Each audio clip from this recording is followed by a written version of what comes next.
오늘의 이야기 사랑하는 성도 여러분, 오늘 이 시간을 통해 여러분의 삶에 하나님의 깊은 평안과 위로가 함께하기를 기도합니다. 우리가 믿음의 여정을 걷다 보면 때로는 어둠의 세력이 우리를 시험하고 넘어뜨리려 하는 순간들을 마주하게 됩니다. 사탄은 우리의 약점을 파고들어 우리가 누구인지를 잊게 만들고 하나님의 약속을 의심하게 합니다. 오늘 우리는 바로 그 순간을 위한 완벽한 반격의 무기를 준비하는 지혜를 나누고자 합니다. 이 메시지를 듣기 전에 잠시 시간을 내어 좋아요와 구독을 눌러주시면 감사하겠습니다. 여러분의 작은 손길 하나하나가 이 은혜의 말씀을 아직 어둠 속에 있는 다른 영혼들에게 전하는 귀한 도구가 됩니다. 이 선한 사역에 동참하시는 모든 분들 위해 하나님의 크신 축복이 임하시기를 소망합니다. 이제 마귀의 공격 앞에서 더 이상 주저앉지 않고 담대하게 맞설 수 있는 세 가지 영적 비밀에 대해 함께 묵상해 보겠습니다. 우리는 종종 사탄의 공격을 받은 뒤에야 뒤늦게 후회하곤 합니다. 아, 그때 이렇게 말했어야 했는데, 그때 이렇게 기도했어야 했는데, 하며 이미 지나간 상황을 되짚습니다.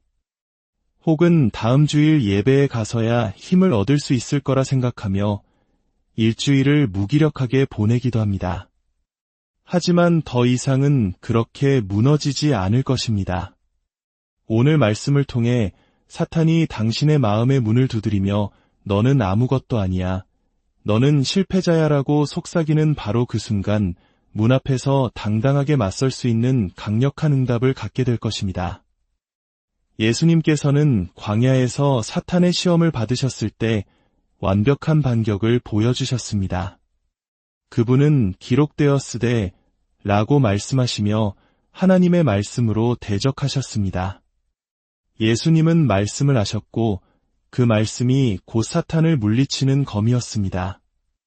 오늘 우리가 함께 살펴볼 사도행전의 말씀 속에서도 이 반격, 즉 컴백이라는 단어에 담긴 깊은 의미를 발견할 수 있습니다.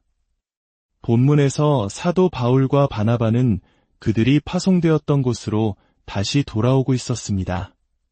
그들은 처음 사역을 시작했던 은혜의 자리로 컴백하고 있었습니다. 이 단어에는 두 가지 의미가 있습니다. 하나는 물리적인 귀환이며 다른 하나는 영적인 회복과 재기입니다. 그들은 약 12개월 동안 무려 2000km에 가까운 머나먼 길을 여행했습니다. 그 여정 속에서 놀라운 하나님의 역사를 체험했습니다. 그리고 성경은 그들이 돌아왔다고 기록합니다. 그런데 저는 이 말씀을 읽으며 컴백만큼이나 중요한 또 다른 단어에 주목하게 되었습니다. 바로 연결입니다. 사도행전 14장을 자세히 보면 그들이라는 단어가 얼마나 많이 반복되는지 모릅니다. 그들이 아달리아에서 배 타고 안디옥에 이르니 그들은 전에 일하던 그 일을 위하여 하나님의 은혜에 부탁하던 곳이라. 그들이 이르러 교회를 모아 하나님이 함께 행하신 모든 일을 보고하며 하나님께서 당신을 통해 행하시는 일들은 당신이 누구와 그들로 연결되어 있는지에 따라 크게 좌우됩니다. 만약 누군가 혼자서 모든 것을 할 수 있었다면 그 사람은 아마도 사도 바울이었을 것입니다. 그는 학식이 높았고 로마 시민권자였으며 유대인과 이방인 모두에게 복음을 전할 능력이 있었습니다. 하지만 자신의 힘만으로 신앙생활을 하려 애쓰는 분들에게 묻고 싶습니다. 혹시 우리가 사도 바울이나 예수님보다 더 위대한 신앙인이라 생각하십니까? 그렇지 않다면 우리 모두에게는 우리를 지지해줄 그들, 즉 믿음의 동역자가 반드시 필요합니다. 상상해 보십시오. 안디옥 교회가 선교사를 파송할 때 그들은 바울을 선택했습니다. 그는 베냐민 지파 출신으로 율법에 정통했고 여러 언어에 능통했기 때문입니다. 그렇다면 그의 동역자로는 누가 선택되었을까요? 바로 바나바였습니다. 바나바는 특별한 은사를 가진 사람이었습니다. 그의 이름의 뜻은 위로의 아들입니다. 교회가 위대한 설교가인 바울 곁에 왜 하필 위로의 아들을 붙여주었을까요? 이것은 아마도 바울에게 가장 필요했던 것이 바로 격려와 위로였음을 보여주는 대목일 것입니다. 바울은 하나님의 사람이었고 기름 부음 받았으며 특별한 소명을 받은 자였습니다. 하지만 그에게도 영적인 동반자가 필요했습니다. 바나바는 단순한 격려자를 넘어 처음부터 바울을 믿음의 공동체로 이끌어준 사람이었습니다. 과거 바울은 그리스도인들을 박해하고 죽이기까지 했던 인물입니다. 그랬던 그가 회심했을 때 모두가 그를 두려워하고 의심했습니다. 그때 바나바가 나섰습니다. 그는 이 사람은 변했습니다.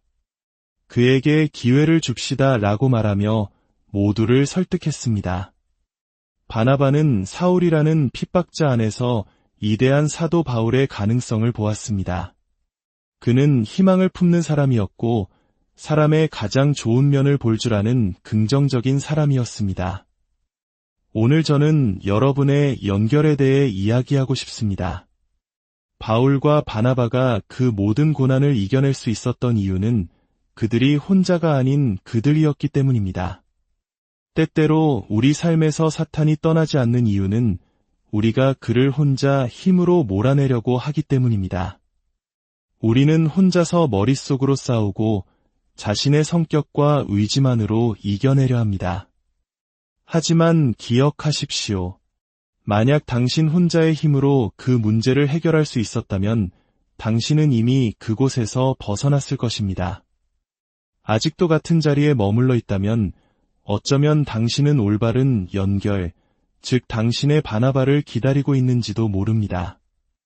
우리가 때때로 불안감과 연약함에 시달리는 이유는 우리를 고립시켜 사탄의 속삭임 외에는 아무것도 들리지 않는 환경에 스스로를 가두기 때문입니다. 주님께서 제게 말씀하셨습니다. 당신의 삶에 바나바와 같은 존재가 없기 때문에 당신이 사탄이 만들어 놓은 굴레에서 벗어나지 못하고 있을 수 있다고 말입니다. 반대로 당신의 삶에 바나바와 정반대의 사람들이 있을 수도 있습니다. 당신이 가려는 길과 전혀 다른 방향으로 당신을 이끄는 사람들 말입니다. 위대한 바울과 같은 사명을 감당하기 위해서는 반드시 바나바와 같은 격려가 필요합니다. 때로는 우리 스스로가 자신의 바나바가 되어야 할 때도 있습니다. 당신을 격려해 주어야 할 사람들도 각자의 힘든 한 주를 보내고 있을 수 있기 때문입니다. 그럴 때 우리는 다윗 왕을 기억해야 합니다. 그는 시편에 이렇게 기록했습니다.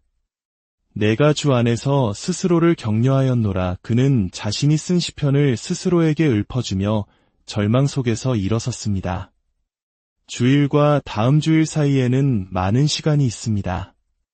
그 시간 동안 우리는 우리 안에 있는 하나님의 목적을 다시금 일깨워줄 사람들과의 연결, 말씀과의 연결이 절실히 필요합니다. 컴백, 그리고 연결. 바울과 바나바처럼 말입니다. 이제 이 이야기가 여러분의 마음에 깊이 새겨지도록 함께 그들의 여정을 따라가 보겠습니다. 바울과 바나바가 안디옥으로 돌아가는 약 480km의 여정 위에서 어떤 대화를 나누었을지 상상해 봅시다. 그들은 교회에 돌아가 지난 12개월간의 사역을 보고해야 했습니다. 그 긴 시간 동안 일어났던 수많은 일들을 어떻게 하나의 보고로 압축할 수 있었을까요? 아마도 바나바는 꼼꼼하게 기록을 남겼을 것입니다. 그들은 노트를 펼쳐놓고 함께 기억을 더듬었을 겁니다. 바나바, 우리가 안디옥에 도착하면 성도들에게 무슨 이야기를 전해야 할까? 그들의 기억 속에서 가장 먼저 떠오른 곳은 아마도 구브로 섬이었을 것입니다. 사도행전 13장에 기록된 사건입니다. 그곳에서 하나님은 그들을 놀랍게 사용하셨습니다. 바울이 말합니다. 그때 그 마술사 기억나시오? 이름이 뭐였더라?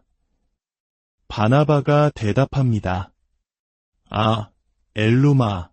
절대 잊을 수 없지요. 그 이름의 뜻은 마술사였습니다. 바울이 말을 잇습니다. 그렇소, 엘루마. 정말 나쁜 사람이었지. 우리가 그 도시의 총독에게 복음을 전하려던 바로 그 결정적인 순간에 그가 나타나 우리를 방해하고 총독의 마음을 예수님에게서 돌아서게 하려 했소. 복음의 문이 활짝 열릴 수 있었던 중요한 기회였습니다. 총독은 이방인이자 권력자였기에 그의 회심은 엄청난 파급력을 가질 수 있었습니다. 기억하십시오. 하나님께서 당신의 삶에 놀라운 일을 행하시기 직전 그 문턱바로 앞에서 사탄은 반드시 방해꾼을 보냅니다. 하지만 문 앞에 악마가 있다는 사실이 그 문이 가짜라는 뜻은 아닙니다. 오히려 문 앞의 악마는 당신이 지금 올바른 방향으로 가고 있으며 사탄이 당신을 어떻게든 돌아서게 만들고 싶어 한다는 강력한 증거일 수 있습니다. 바나바가 말합니다. 바울, 그때 당신이 엘루마를 보고 어떻게 말했는지 기억하십니까? 제가 여기 적어두었습니다. 사도행전 13장 10절입니다. 바울은 엘루마를 향해 이렇게 외쳤습니다. 모든 거짓과 악행이 가득한 자여, 마귀의 자식이여, 모든 의의 원수여, 주의 바른 길을 굽게 하기를 그치지 아니하겠느냐? 바울이 놀라며 묻습니다. 내가 정말 그렇게 다 말했단 말이오? 그렇습니다. 마귀의 자식이라고까지 하셨지요. 조금 거친 표현이었지만 그 상황에 꼭 맞는 완벽한 반격이었습니다. 그리고 바로 그 순간 하나님께서 역사하셨습니다. 바울이 담대하게 악을 대적했을 때, 그가 사탄이 문을 막도록 내버려두지 않았을 때 놀라운 일이 일어났습니다. 바울은 이어서 선포했습니다. 보라, 이제 주의 손이 내 위에 있으니 내가 맹인이 되어 얼마 동안 해를 보지 못하리라. 그러자 즉시 안개와 어둠이 그를 덮었고 그는 손으로 더듬으며 인도해 줄 사람을 찾았습니다. 그 다음 12절을 보십시오. 이에 총독이 그렇게 된 것을 보고 믿으며 주의 가르치심을 놀랍게 여기니라. 바나바가 미소 지으며 말했을 겁니다. 바울, 우리가 며칠 뒤 안디옥에 도착하면 구브로의 마술사에 대해 이야기합시다. 우리가 저항에 부딪혔지만 그 저항 끝에 놀라운 계시가 임했다고 말입니다. 만약 그 마술사가 눈이 멀지 않았다면 총독은 예수님을 보지 못했을 것입니다. 저항은 계시의 시작점이었습니다.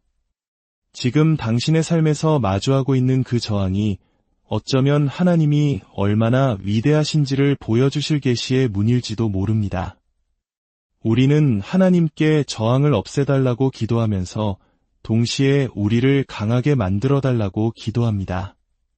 하지만 저항 없이 어떻게 강해질 수 있겠습니까? 하나님 없이는 우리가 얼마나 연약한 존재인지를 깨닫게 하지 않으시고 어떻게 그분이 누구신지를 보여주시겠습니까? 바나바는 바울에게 상기시켜 주었습니다. 바울, 당신이 마귀의 자식이라고 외쳤던 그 순간 그것이 바로 완벽한 반격이었습니다. 그러니 우리가 안디옥 교회 앞에 섰을 때 분명히 말합시다. 우리에게는 저항이 있었지만 그 저항이 우리를 놀라운 계시로 이끌었다고 말입니다. 사랑하는 성도 여러분, 오늘 말씀을 마음에 새기시길 바랍니다.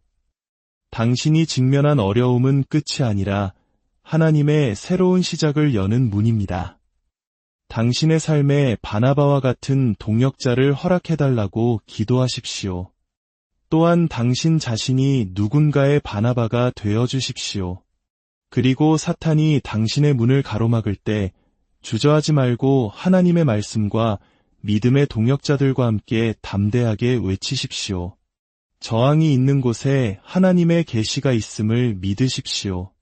주님의 이름으로 여러분 모두를 축복합니다. 한 주간도 주님의 능력 안에서 승리하는 삶이 되시기를